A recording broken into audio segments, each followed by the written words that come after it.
Orúkọ mi ni Ajikanle Ridwan.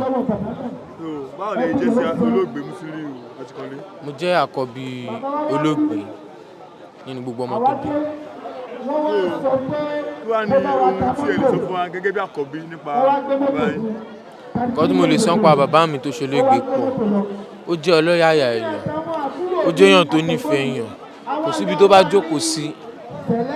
Gbogbo ẹnikẹ́ni tí nǹkan bá wà lọ́kàn ẹ̀ tó ń dùn, tó bá jókòó síbi tó bá jókòó, á rẹ́rìn kúrò níbẹ̀ àlọ́. Ó jẹ́ èèyàn jẹ́ pé gbogbo èèyàn máa ń fẹ́ láti jókòó tì nílé àti níta.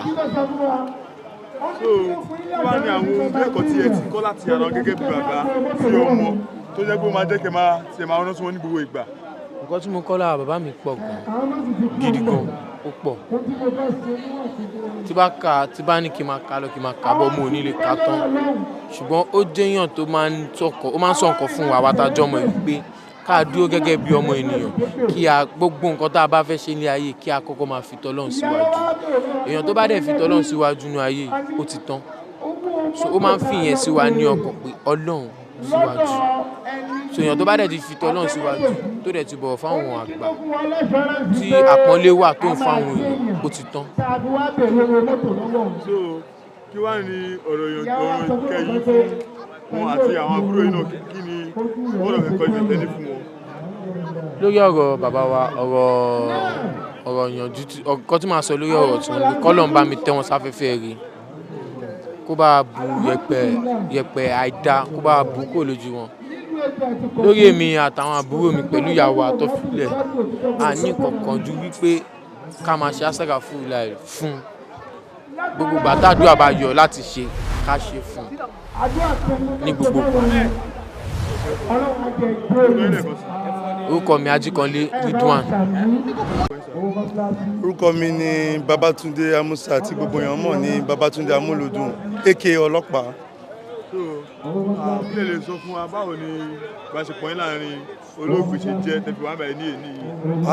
Olóògbé jẹ́ ọ̀gá sí èmi nínú iṣẹ́ tíátà. Ìgbà tí mo gbọ́ ọkàn mi bàjẹ́, ìgbà yẹn mi ò sí around, mo wà location. Àmọ́ ìgbà tí mo wá gbọ́ pé ó ní 8 days, mo ní mo gbọ́dọ̀ débí báyìí. Upcoming làwa o, àwa tí ń wò wọ́n tipẹ́tipẹ́ ní Scream television. Àwọn dẹ̀ jẹ́ ìkan lára àwọn tó fún wa ní inspiration pé àwa náà lè débẹ̀. So ìgbà tá a wá gbọ́ pé olóògbé Buffalo lọ, ó dùn wá gan-an. Àmọ́ kí la fẹ́ ṣe? Legacy wọn làwa ń tẹ̀lé. Àwa fẹ́ dúpẹ́ lọ́dọ̀ Ọlọ́run fún orí t'Ọlọ́run ṣe fún wọn.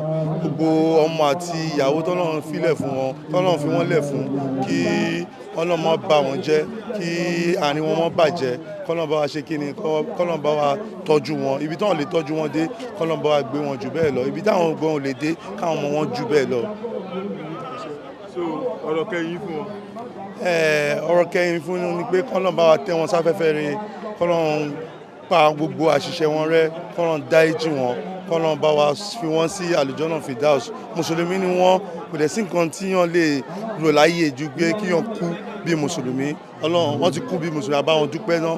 K'Ọlọ́run bá wa ṣe kíni, k'Ọlọ́run bá yááfì wọn gbogbo ẹ̀ṣẹ̀ wọn, k'Ọlọ́run bá wa pa àwọn àṣìṣe wọn rẹ́, k'Ọlọ́run bá wa tẹ́ wọn sí àlùjọ́nà Firdaus. Gbogbo àwọn ọmọ wọn tó wà lẹ́yìn náà àtàwọn tá à ń bọ̀, k'Ọlọ́run fà wá lẹ́mìí gígùn ara. Ibi tí wọ́n lè dé, k'Ọlọ́run jẹ́ káwa náà jù bẹ́ẹ̀ lọ. Kí gbogbo ìgbà tá a bá ti rántí wọn báyìí, kí Ọlọ́run ṣe kíni, k'Ọlọ́run bá wa dáríjì wọn. Ẹ ṣé. Orúkọ mi ni Jimoh Ìdòwú. Báwo ni ìbáṣepọ̀ yín láàrin olóògbé ṣe jẹ́, àbí kí lè sọ fún wa nípa wọn?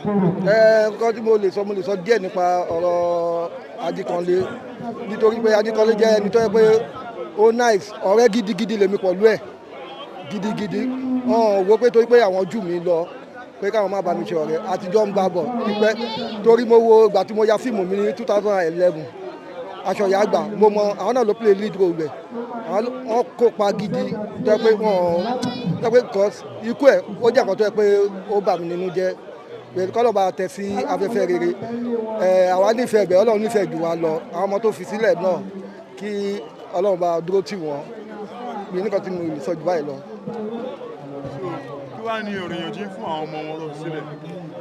Àwọn ọmọ tó fi sílẹ̀ kí wọ́n máa tẹ̀lé ipa tí bàbá wọn kó dáadáa tí bàbá wọn ń ṣe fún èèyàn ẹ̀rí èrò bí èrò ṣe pọ̀ tó wà torí Ajikanle àwọn náà tó wà àwọn míì náà tó wà níbi tó jìnnà náà tó wà location náà gbogbo wọn tó ń pè wọ́n ń pè wá gẹ́gẹ́ bí kọ́ hùwà dáadáa kí wọ́n má bá orúkọ bàbá wọn jẹ́ that's the only thing.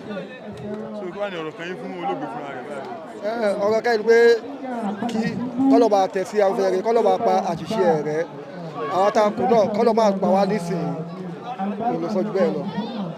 Thanks for watching GboahTv. Remember to subscribe to our channel for more awesome videos. As we regularly release new content, we reward our top commenters every month. Thank you.